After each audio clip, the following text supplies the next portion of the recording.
बिस्मिल्लाहिर्रहमानिर्रहीम। अस्सलाम वालेकुम नादरीन, आप यूट्यूब चैनल देख रहे हैं। मैं इमरान खान हूँ। सबसे पहले नादरीन, वज़ीर आला सुहेल अफरीदी लाहौर का दौरा कर रहे हैं। पंजाब में जब वो दाखिल हुए तो अटक में उनका बड़ा शानदार इस्तकबाल किया गया। अटक वालों ने ज़बरदस्त इस्तकबाल किया। उसके बाद फिर हमने देखा कि पंजाब पुलिस की कार्रवाइयाँ शुरू हो गई। बहुत सारी जगहों पर देहातों से जहाँ जहाँ से लोग निकल कर आ रहे थे मोटरवे की जानिब, उन्हें मोटरवे पे आने से रोका जा रहा था। पुलिस ने जगह जगह पे नाके लगाए हुए थे।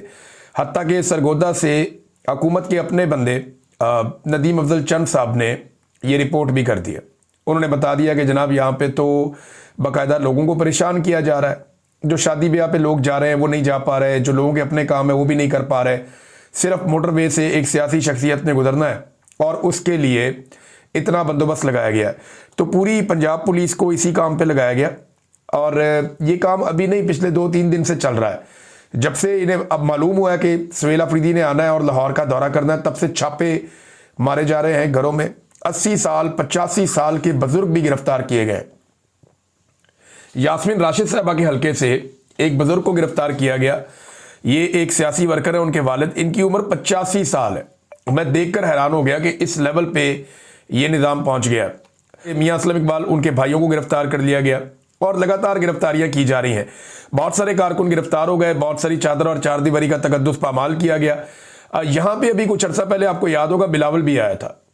बिलावल जरदारी जब आया, उसने आगे पंजाब का लाहौर का दौरा किया तो मरियम नवाज ने उसको बड़ा वेलकम किया था और किसी किस्म का कोई एतराज़ नहीं किया गया था, क्योंकि मम्मी डैडी किस्म का दौरा था। ज़्यादा लोग निकलते भी नहीं है, 2-4-5 हज़ार बंदा निकल रहा है, बहुत ज़्यादा भी होगा तो पीपल्स पार्टी की जितनी औकात है उसमें पीएमएलएन को किसी किस्म की कोई प्रॉब्लम होती नहीं है। फिर पीएमएलएन खुद भी बंदे नहीं निकाल पा रही, वो बेचारे बड़ी मुश्किलों से हुकूमती वसाइल इस्तेमाल करके सरकारी मुलाजमीन को बिठा कर भी एक मजमा इकट्ठा नहीं कर पाते। अभी गुजरावाला में कुछ अर्सा पहले आपने उनकी हालत देखी थी। तो पीटीआई का हुकूमत पूरी कोशिश कर रही है कि वो मनाजिर ना बने जो इमरान खान साहब जब लाहौर की सड़कों पर निकलते थे या वहाँ से गुजरते थे तो जो मनाजिर बन जाते थे।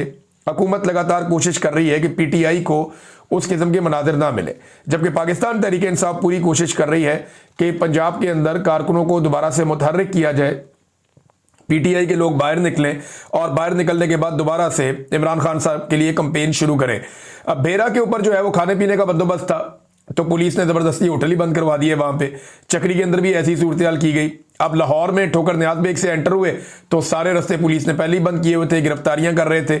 लेकिन फिलहाल सुहेल अफरीदी को जगह जगह पे लोगों ने इस्तकबाल भी किया और इन रुकावटों ने ना सिर्फ सुहेल अफरीदी का फ़ायदा किया बल्कि तहरीक में जान डालती हैं ये चीज़ें। देखिए ना, अगर ये एक रैली चलती और वो लाहौर आ जाती और लाहौर में लोगों को खुला छोड़ा जाता और खुले दिल के साथ उनको पॉलिटिकल एक्टिविटी करने दी जाती तो 2 दिन में 4 दिन में खबर खत्म हो जाती।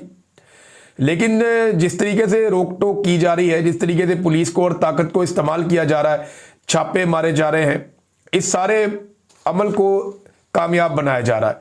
सियासतदान जो अपोजिशन में होता है ना तो वो ये चाहता है कि हुकूमत उसके साथ ज्यादती करे, उससे उसकी तहरीक में ताकत आती है और ये हुकूमत ऐसा करने में माहिर है। इन्होंने यही कर करके पाकिस्तान तहरीक इंसाफ को पाकिस्तान की मकबूल तरीन सियासी जमात बना दिया है और ये हरकतें पाकिस्तान तहरीक इंसाफ को मजीद मजबूत करेंगी।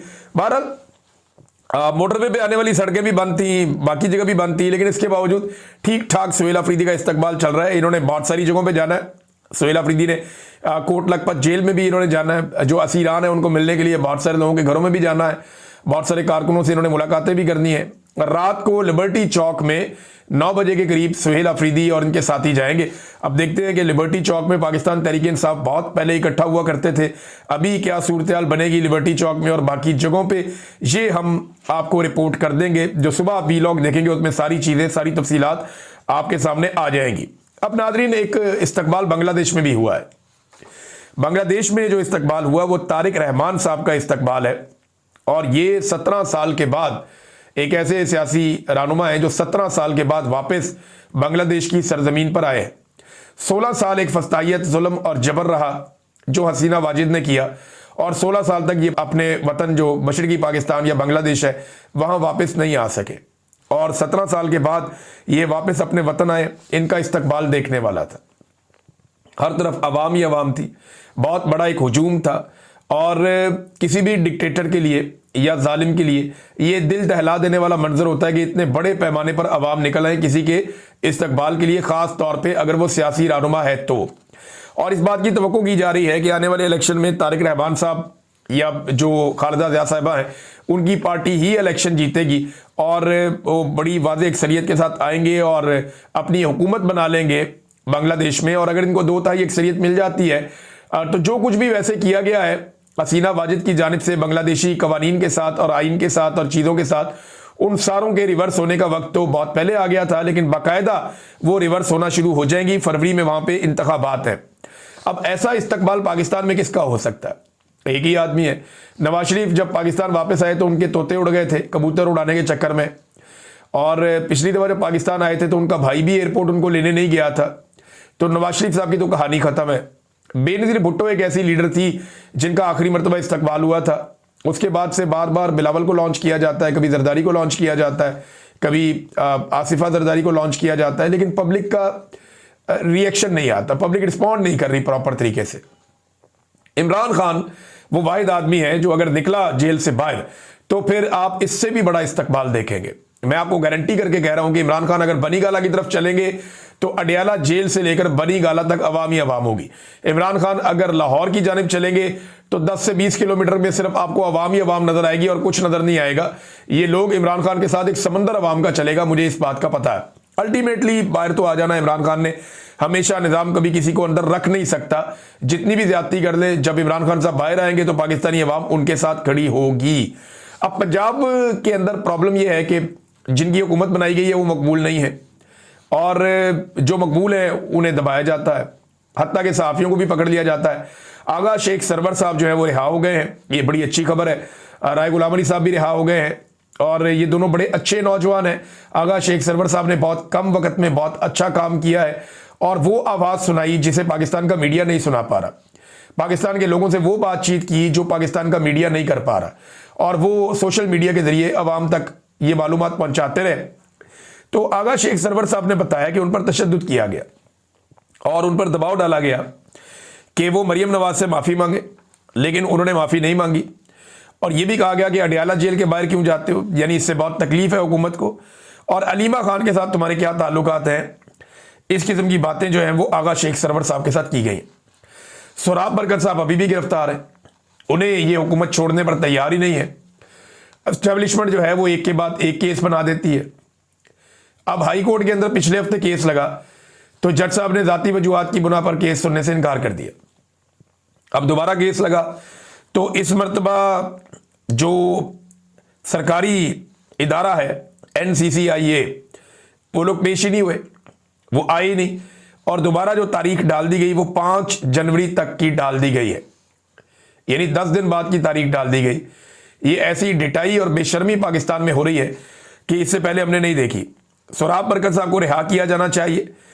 कश्मीरियों ने आवाज़ उठाई है, पाकिस्तानियों ने आवाज़ उठाई है, ओवरसीज़ पाकिस्तानियों ने आवाज़ उठाई है, लेकिन इसके बावजूद उन्हें लगातार जेल के अंदर रखा गया है, अलग अलग मुकदमात बनाए गए हैं, और सहाफ़ती बरादरी भी जिस तरह आवाज़ उठानी चाहिए उस तरह आवाज़ उठाने में अब तक नाकाम है। देखिए, पाकिस्तान को इन्होंने पूरे को एक जेल बना दी है, और ऐसी जेल बना दिया है जहां से हर कोई निकलकर बाहर जाना चाहता है। आज मेरी बात हो रही थी, मलेशिया में जो पाकिस्तानी है वो ये बता रहे थे कि जनाब हम यहाँ मलेशिया में रहते हैं, 90,000 पाकिस्तानी थे पहले, अब 1,90,000 है पिछले 2 साल के अंदर। ये 2-2.5 साल में इतनी बड़ी तादाद में पाकिस्तानी निकलकर मलेशिया पहुंचे हैं कि तादाद दुगनी हो गई है। ये मुझे वहां पे ओवरसीज पाकिस्तानियों ने बताया। मैं एक डाटा आपके सामने रखता हूं और ये डाटा आपको बताएगा कि पाकिस्तान के अंदर से ब्रेन गेन हो रहा है या ब्रेन ड्रेन हो रहा है। आसिम मुनीर साहब ने कहा था ब्रेन गेन, मैं कह रहा था ब्रेन ड्रेन। अब देखिए पाकिस्तान को छोड़ के कौन कौन लोग जा रहे हैं। नंबर 1, 2 साल के अंदर 5,000 डॉक्टर्स पाकिस्तान को छोड़ गए, 11,000 इंजीनियर पाकिस्तान को छोड़ गए, 13,000 अकाउंटेंट्स पाकिस्तान को छोड़ गए। ये सिर्फ 3 शोबों के 30,000 लोग हैं। ये 3 शोबों के 30,000 लोग पाकिस्तान को छोड़कर चले गए लगभग। ये किया इन्होंने पाकिस्तान के साथ। और अगर आपको मैं 4-5 शोबे और शामिल करूं तो कम से कम 1 लाख ऐसे टेक्निकल लोग हैं या माहिर लोग हैं अपने अपने शोबे के अंदर जो पाकिस्तान को छोड़कर पाकिस्तान से बाहर चले गए हैं। पाकिस्तान का चौथा सबसे बड़ा जो फ्रीलांसिंग का हब जो है वो पाकिस्तान है। अब यहां पे जो इंटरनेट शटडाउन हुआ, यानी बार बार ये इंटरनेट बंद कर देते हैं ना, इंटरनेट को कमजोर कर देते हैं, बंद कर देते हैं, और सिर्फ इसलिए कर देते हैं कि पाकिस्तान तहरीक इंसाफ की आवाज को दबाया जाए। तो इस शटडाउन से 1.62 अरब डॉलर का नुकसान हुआ। 162 करोड़ डॉलर्स का नुकसान हुआ पाकिस्तान को। 1 अरब डॉलर के लिए आप IMF के तरले करते हैं, और सिर्फ इंटरनेट की बंदिश से आपने पाकिस्तान में 1.62 अरब डॉलर का नुकसान कर दिया। 1.62 अरब डॉलर। अच्छा, 24 लाख जो फ्रीलांसर्स हैं उनका मुस्तकबिल पाकिस्तान में खतरे में है, यानी पॉलिसी भी ठीक नहीं है। IT के शोबे के अंदर लोगों को मौका ही नहीं मिलता सही तरीके से काम करने के लिए। कभी फायरवॉल लगा देते हैं, कभी ये करते हैं, कभी वो करते हैं, कभी इंटरनेट बंद कर देते हैं। और जो IT के शोबे से वाबस्ता लोग हैं वो अब पाकिस्तान में पैसा मंगवाते नहीं है। यानी एक आदमी मिसाल के तौर पे उसने अपना अकाउंट बनाया हुआ है अमेरिका में, या उसने अपना अकाउंट बनाया हुआ है बरतानिया में या यूरोप के किसी मुल्क में, तो वो अपना पैसा वहां मंगवाता है और पाकिस्तान में सिर्फ इतना पैसा मंगवाता है जितना उसकी जरूरत है। फर्ज करें एक आदमी की जरूरत है 1 लाख रुपया, उसकी फैमिली की जरूरत है, और उसने 10 लाख रुपया कमाया IT के शोबे में, तो वो पैसा पाकिस्तान नहीं मंगवाएगा। ज्यादातर लोग अपना पैसा बाहर रख रहे हैं, वो पाकिस्तान में सिर्फ उतना पैसा मंगा रहे हैं जितनी उनकी अपनी जाती जरूरत है। अगर ये सारा पैसा पाकिस्तान में आए तो पाकिस्तान को कितने ज्यादा रेमिटेंसेस भी मिलेंगे और कितना ज्यादा सरमाया भी पाकिस्तान में आएगा। लेकिन लोगों को मायूस कर दिया है ना, लोग पाकिस्तान के अंदर पैसा लाना ही नहीं चाह रहे। उन्हें आइडिया हो गया है कि यहां से हमें निकलना है, और बड़ी तादाद में लोग पाकिस्तान छोड़ छोड़कर जा रहे हैं। आसिम मुनीर साहब के हवाले से एक खबर उठाई गई और बहुत ज्यादा उठा दी गई। पाकिस्तान के मीडिया में दावा किया गया है जी आसिम मुनीर साहब को कत्ल की धमकी दे दी गई है, ये कर दिया गया है, वो कर दिया गया है। और ये एक औरत ने खड़े होकर वहां पे ये कहा जनाब एम्बेसी के बाहर के आसिम मुनीर साहब को कत्ल कर दिया जाए। तो ऐसी बात नहीं है, ये बहुत सारे लोग तकारीर कर रहे थे, और सबको बात करने का मौका मिल जाता है जब लोगों की तादाद बहुत ज्यादा नहीं होती। तो काफी ज्यादा लोग तकारीर करते हैं पाकिस्तान तहरीक इंसाफ के प्रोग्राम्स में। तो वहां पे एक खातून है, मैं उन्हें जानता भी नहीं, मुझे उनका नाम नहीं पता, लेकिन वो बात कर रही थी और उन्होंने जज्बात के अंदर ये कहा कि एक जर्नैल तैयारे के अंदर मर गया था, और इनके बारे में कहा इनके साथ गाड़ी में कुछ हो सकता है। तो ये एक पॉसिबिलिटी भी उन्होंने बात की है। ये अब बदवाएं देने के ऊपर भी अब ओवरसीज पाकिस्तानियों के ऊपर मुकदमात बनाए जाएंगे, केसेस किए जाएंगे। वो कह रहे जी हम बरतानिया के साथ रब्ता करेंगे कि एक औरत ने ऐसी बात क्यों की। तो क्या फील्ड मार्शल या पाकिस्तान का निजाम इतना बुज़दिल हो गया है, या इतने ये डर गए हैं कि इस्तिस्ना होने के बावजूद एक खातून अगर जज्बाती तकरीर करती हैं तो उसके नतीजे में पूरी की पूरी मुल्क की मशीनरी मुतहर्रिक हो जाए और जनाब राब्ते किए जाएं बरतानिया के साथ। ये खौफ की अलामत है, ये डर की अलामत है, और लोगों को डराने की एक कोशिश है, और इसके अलावा कुछ नहीं है। फील्ड मार्शल को भी नहीं पता कि उनकी जिंदगी कितनी है, हम भी नहीं जानते कि हमारी जिंदगी कितनी है। तो यहां पे तो सामान 100 बरस का और पल की खबर नहीं, ये एक हकीकत है, इसको हम झुटला नहीं सकते। नादरीन, एक और बात उठाई जा रही है पाकिस्तान में, और ये बात बार बार उठाई जा रही है कि PIA खरीदने वालों को सेल टैक्स माफ कर दिया गया। जहाज खरीदें, बड़े बड़े जहाज खरीदें, सेल टैक्स आपको माफ है, मगर आम आदमी जो है वो पेट्रोल के ऊपर, बिजली के ऊपर, आलू, टमाटर, घी, आटा, चावल, दालें, हर चीज के ऊपर सेल टैक्स दे रहा है। एक कपड़ा खरीदता है उसके ऊपर सेल टैक्स दे रहा है, एक जूता खरीदता है, रबड़ की चप्पल, उसके ऊपर भी वो सेल टैक्स दे रहा है, एक माचिस की डबिया या साबुन लेने जाता है उसके ऊपर भी वो टैक्स दे रहा है। लेकिन बड़े बड़े लोग, जो ताकतवर लोग हैं, जो अमीर लोग हैं, और जो एक कंसोर्शियम बना हुआ है मिलिट्री और सिविल सरमायाकारों का, तो वहां पे कोई पूछने वाला नहीं है, वहां पे सेल टैक्स भी माफ कर दिया गया। जिस तरह ये PIA बेचा गया है ना नादरीन, इसकी दूसरी कोई मिसाल तारीख में मिलती नहीं है। और हुकूमत, यानी भाई PIA बेचा है, साथ ही अगली खबर ये आती है कि पंजाब हुकूमत ने VIP लोगों को प्रोटोकॉल देने के लिए, यानी ये प्रोटोकॉल देने के लिए गाड़ियां नहीं खरीदने का फैसला किया है, और 27 करोड़ रुपए से जायद की रकम जारी कर दी कि जनाब हमने प्रोटोकॉल देना है सरकारी बंदों को, हमें प्रोटोकॉल चाहिए, लिहाजा 27 करोड़ रुपया मजीद जारी कर दिया जाए। जब इस तरीके से आप कौम का पैसा जाया करेंगे, मैं आपसे पूछ रहा था ना कि रोजाना ये पैसा जाता किधर है। यानी पिछले 5 महीनों में पाकिस्तान ने जो हुकूमत ने कर्जा लिया है वो लगभग 650 करोड़ रोजाना की बुनियाद पे लिया है। 650 करोड़ रोजाना कर्जा ले रही है ये हुकूमत। 5 महीने के आदादोशुमार ये बताते हैं। अब ये पैसा जाता कहां है? ये इसी तरह के अल्ले तलल्लों में ये पैसा खर्च कर दिया जाता है। इसी तरीके से हुकूमत अपनी अयाशियों में ये पैसा उड़ा देती है।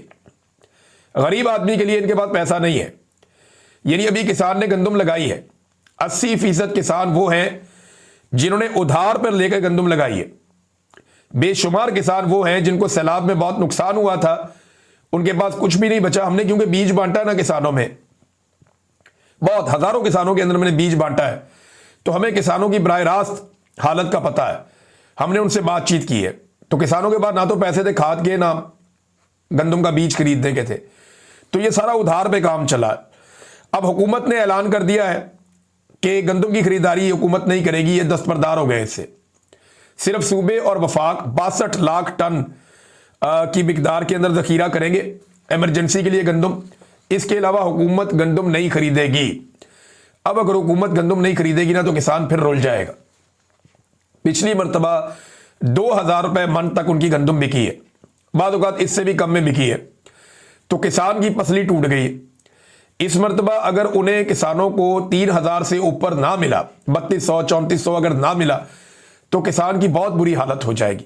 लेकिन हुकूमत को इस बात की किसी किस्म की कोई परवाह नहीं है। नादरीन, एहसन इकबाल साहब वाला एक मामला हुआ था रात को, गुज़िश्ता रात। तो एहसन इकबाल साहब ने जो पहले बात बताई कि बच्चे आ गए थे, सोशल मीडिया पे बात फैलाई गई और एक मौक़िफ़ ये दिया, अब दूसरा मौक़िफ़ दे दिया नहीं, कुछ शख्स वहां पे बैठा हुआ था और वो गर्म हो गए, उनकी लड़ाई हो गई।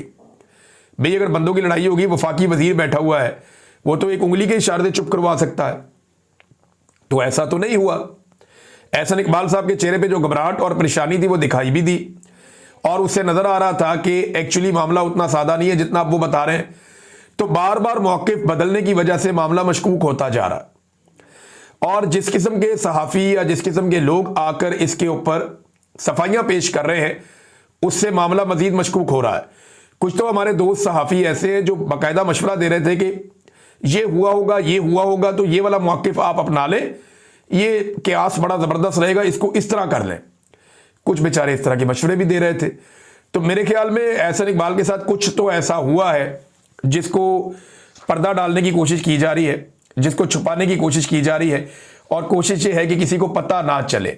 लेकिन उनके अपने बार बार मौक़िफ़ बदलने से और अलग अलग किस्म के मौक़िफ़ सामने आने से मामला मशकूक हो रहा है।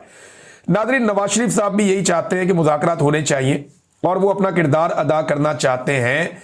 ये बात की तारिक फजल चौधरी साहब ने। अच्छा, ये बात जो है ना वो कुछ और लोगों ने भी की है।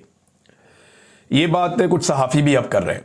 ये बयानिया लाया जा रहा है कि नवाज शरीफ साहब भी मुज़ाकरात चाहते हैं, जब ही शहबाज शरीफ साहब ने कहा जी आओ बैठो मुज़ाकरात करते हैं। देखिए, नवाज शरीफ साहब को इस वक्त मुज़ाकरात सूट नहीं करते। उन्हें यह सूट करता है कि कुछ ना कुछ करके किसी ना किसी तरह जो है वो इस हुकूमत को लंबा किया जाए और इमरान खान साहब से किसी तरह जान छुड़ाई जाए, जो वो ख्वाहिश का इजहार ऑफ द रिकॉर्ड करते भी रहते हैं।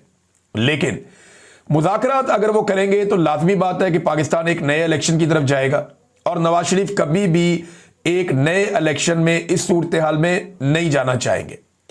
हाँ, ये एक बयानिया जरूर बनाया जा रहा है। अगर तो नवाज शरीफ साहब सच्चे दिल से चाहते हैं कि वो मुज़ाकरात करें, तो उन्हें फौरी तौर पे 2 लोगों से मुलाकात करनी चाहिए। वही साबित हो जाएगा कि नवाज शरीफ मुज़ाकरात चाह रहे हैं या नहीं चाह रहे। नंबर 1, नवाज शरीफ साहब मुलाकात करें महमूद खान अचकज़ई साहब से, और नंबर 2 वो मुलाकात करें अल्लामा राजा नासिर अब्बास साहब से। इन 2 लोगों से वो मुलाकात करें। असद कैसर साहब भी इस मुलाकात में शामिल हो सकते हैं, और अगर इमरान खान साहब नहीं कहते तो ना शामिल हो, लेकिन इन 2 लोगों से मुलाकात करें और फिर इनको अलाउ करें कि ये जाकर इमरान खान साहब से मुलाकात करें। फिर तो बात बन सकती है, फिर तो मुज़ाकरात हो सकते हैं। अब इस वक्त हुकूमत मुज़ाकरात का क्या क्यों रही है? देखिए, एस्टेब्लिशमेंट ने कुछ नए कारनामे करने हैं। इसमें फौज को गजा भेजने वाला मामला भी है मुबैना तौर पे कि ये काम इन्हें करना पड़ेगा, और ये इनकी अपनी ख्वाहिश भी है। दूसरा, आर्मी चीफ का जो इस्तिस्ना वाला मामला है, उसमें जो उलमा इकराम खड़े हो गए हैं, तो ये भी एक दबाव बन गया है। अगर ये तहरीक उलमा इकराम की चल जाती है तो पीटीआई को रोकना भी मुश्किल हो जाएगा, और तहरीक तहफ़्फ़ुज़ आईन पाकिस्तान अगर खड़ी हो जाती है तो ये एक नई मुसीबत बन जाएगी। ऐसी सूरत हाल में मुज़ाकरात के जरिए से थोड़ा सा एंगेजमेंट की जाए, इसको यहाँ एंगेज करो, इसको यहाँ एंगेज करो, ये एक पॉलिटिकल स्ट्रेटजी हो सकती है। नवाज शरीफ साहब नए इलेक्शन की तरफ किसी सूरत नहीं जाएंगे और ना वो नए इलेक्शन की तरफ जाना चाहेंगे, क्योंकि नए इलेक्शन में उनकी सियासी मौत है। नादरीन, एक बड़ी शख्सियत पाकिस्तान तशरीफ लाई है, शेख मोहम्मद बिन जैद अल नहयान। ये पाकिस्तान आए, इनके दौरे पर नज़र रखेंगे, हम देखेंगे, क्योंकि रीजनल डेवलपमेंट्स बहुत ज़्यादा हो रही हैं, इसराइल को लेकर, सूडान को लेकर, लीबिया को लेकर, पाकिस्तान को लेकर, यूएई को लेकर, सऊदी अरब को लेकर, काफ़ी रीजन में जो है वो डेवलपमेंट्स हो रही हैं। इन पे हम बात करेंगे बाद में। अब तक के लिए इतना ही। अपना ख्याल रखिएगा, अपने इस चैनल का भी। अल्लाह हाफिज़।